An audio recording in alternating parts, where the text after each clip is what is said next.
This ex-superhero came out of retirement after watching She-Hulk. Thank you. So we start things out by seeing some guys who look like they belong in a comic book, and we're hearing a little kid tell us about these freakishly strong twins who ended up becoming sworn enemies. One is named Samaritan and the other's Nemesis. Creative. I wonder which one's the good guy and which one's the bad guy. Anyway, the twins had their house burnt by members of the village when they were young. They escaped, but their parents were left crispy in seconds. Delicious. Samaritan grew to become an advocate for justice, but Nemesis doesn't care about none of that. He wanted revenge on the entire world.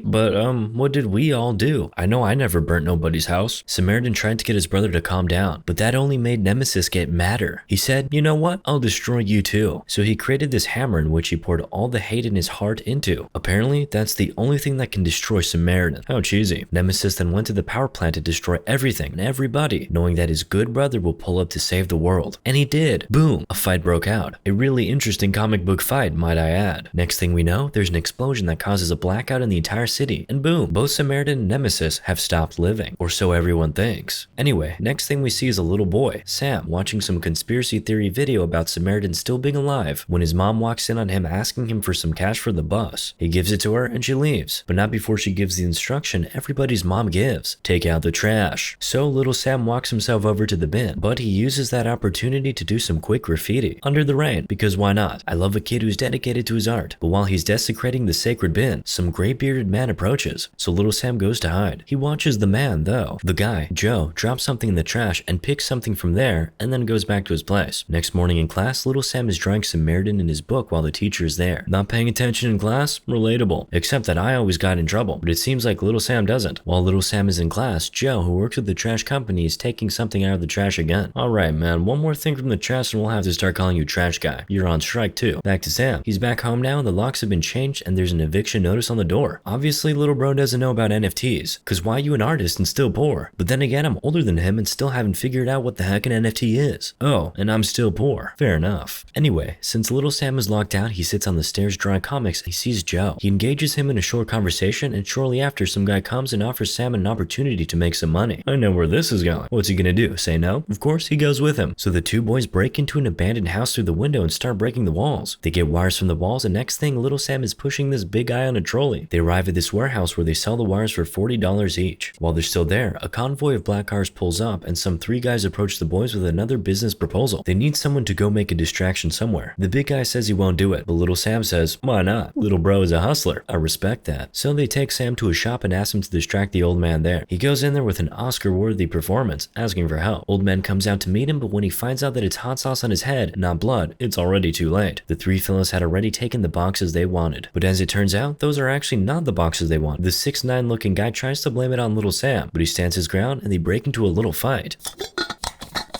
It's broken up by a guy named Cyrus who now likes Sam because he's not a rat. Cyrus finds little Sam's comic drawings on the floor and figures the little boy likes Samaritan. But he, on the other hand, is a Nemesis stan. To him and his people, Nemesis was a god. So he's now trying to convert Sam into the Nemesis religion. Next thing, Cyrus gives him money for what he did today and what he will do in the future. Little man's is too young to be selling his soul. Crazy stuff. Then again, I've been grinding ever since I was 8 years old. Anyway, after a good day of hustling, little Sam heads home and gives his mom money for the rent. You just know you won't hear the last of this if Sam turns out to be a rapper. Of course, he lies to his mom about how he got the money, but mothers always know when something's up, so she asks him where he got it. Then little Sam claps back. Why didn't you ask me before you took it? Whoa, watch your mouth, little man. The question penetrated his mother's heart, and not in the fun way. Meanwhile, Cyrus and his guys get a delivery of some crazy explosives and are now unboxing. The next day, little Sam is walking down the street and the 6'9" looking guy starts chasing him, asking for the money Sam cost him. While he's running, Sam gets nearly hit by a bus that Joe is in. He escapes the bus but doesn't escape the guys. They catch up with him and are landing punches when Joe pulls up and literally just flings the two guys away like Rambo. Oh wait, he is Rambo. He deals with them and saves our boy. But 6'9" attempted one last attack with a knife, but Joe just bent the knife with his bare hands. Seeing that, little Sam starts believing that Joe is Samaritan. Immediately, he starts doing his research to connect the dots. Anyway, Cyrus and his boys, and girl, are now on their way to an operation. They're dressed like cops and they use the explosives, and boy, is that a mad thing. But they're not here for money. They literally put the money aside. They're here for Nemesis's hammer. Cyrus uses the hammer and Joe can feel it right in his bedroom.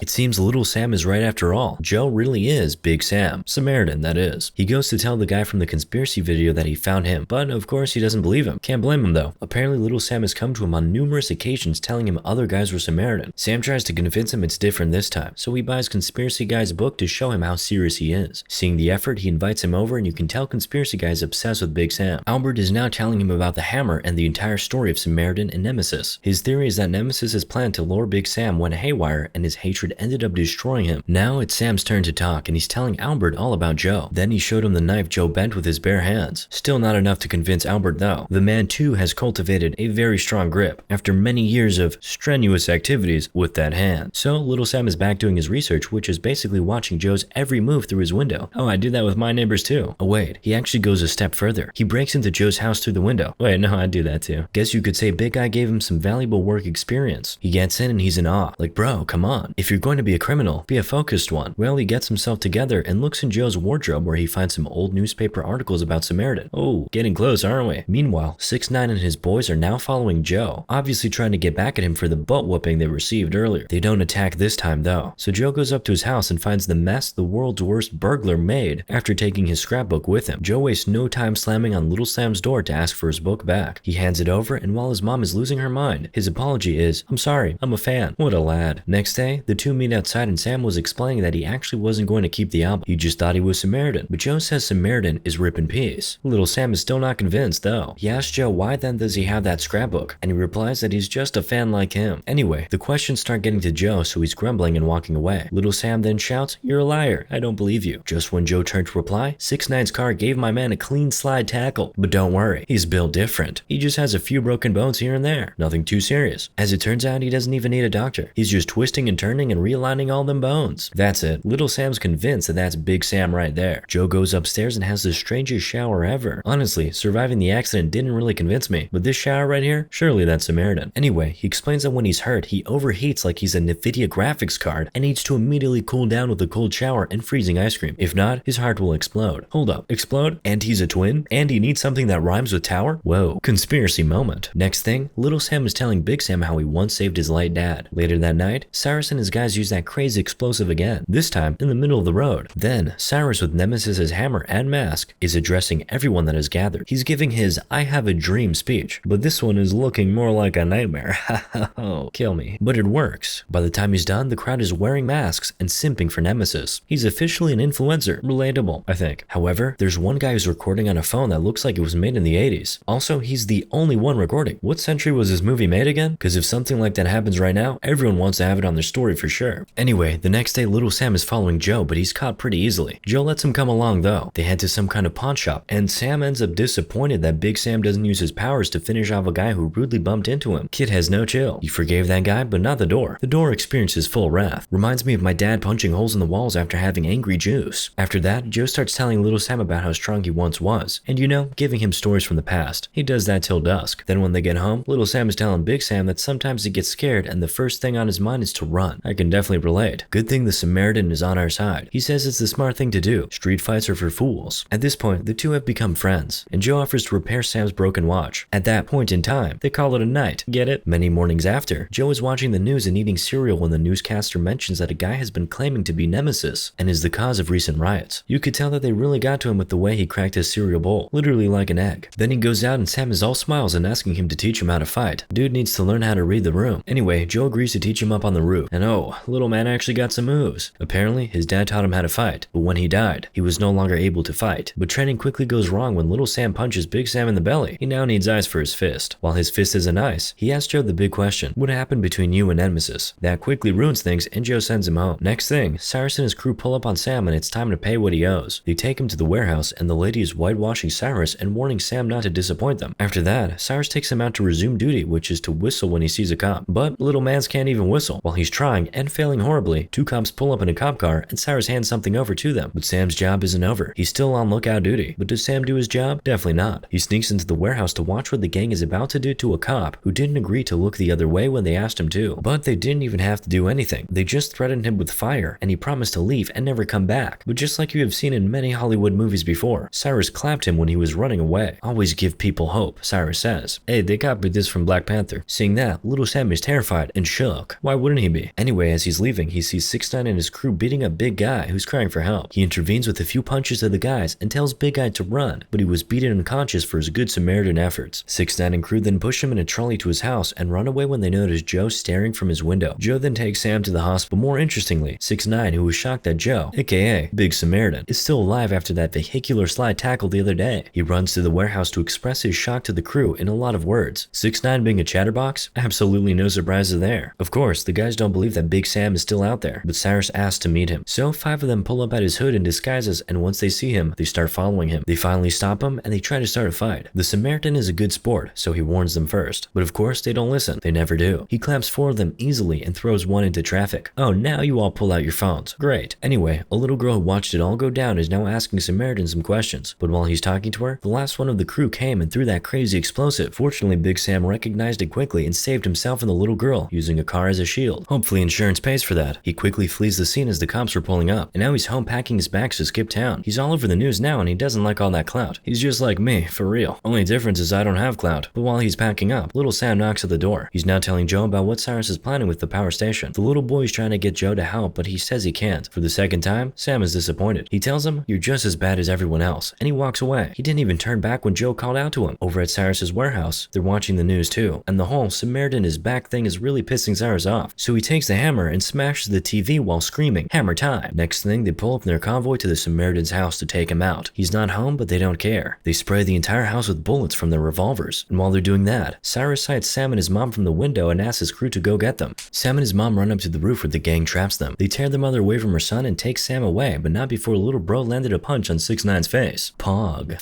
While he's being taken away, little Sam is still confident that Big Sam will come for him. Meanwhile, Big Sam is at the bus station ready to skip town and return to being just Joe. But Sam's watch, which he repaired, remember, beeps, and that was the come to Jesus moment for Samaritan. He leaves the station and went straight to little Sam's house where he meets the boy's mom, who told him everything. That was it. Big Sam goes to get his truck and is driving straight to Cyrus with fire in his eyes. Many men are shooting at him from all directions, but my man is 50 Cent up in here. He's taking the bullets and clapping these guys left and right. Cyrus finally comes out and Big Sam says he's just there for the kid. He tells him to let Sam go and they could battle it out as men, but Cyrus insists he wants the kid to watch his hero fall. Big mistake. It doesn't start out well though. Big Sam takes 3 whacks of the hammer to the head, but when the 4th one was about to land, he holds the hammer and we find out that Big Sam is actually not Samaritan. He's Nemesis. I'm gonna be real with you guys, I did not see that one coming. So this means he actually killed his own brother the same way Scar clapped Mufasa. Disney moment. But I thought you guys were all rooting for Nemesis. Why do you still want to kill him? Humans are confusing, you know, but the thing is, now that Nemesis is with his weapon, he's a different animal. Anyway, Cyrus is absolutely losing his mind right now, just like me. He takes little Sam and chains him to a pole somewhere. That's a bit sussy. After he does that, he asks for the city to be wiped dark. So a Nemesis wannabe wants to take on the real Nemesis?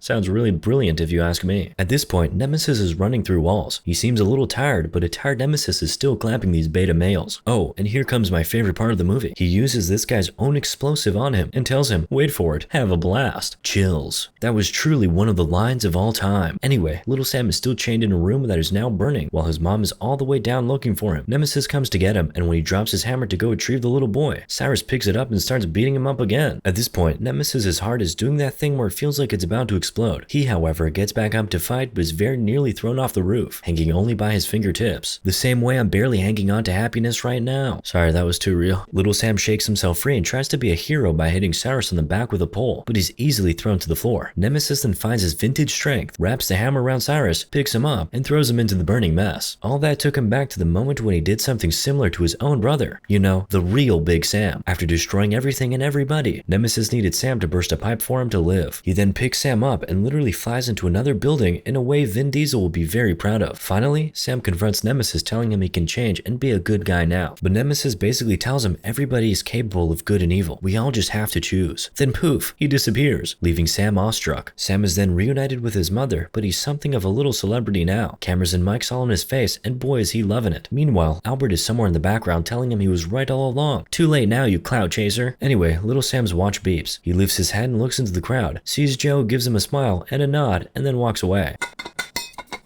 Moral of the story? Hammer time. Also guys, we're almost at 1 million subs. It's almost the end of the year. I'm gonna have to start begging until we get there, so you can expect that from now on.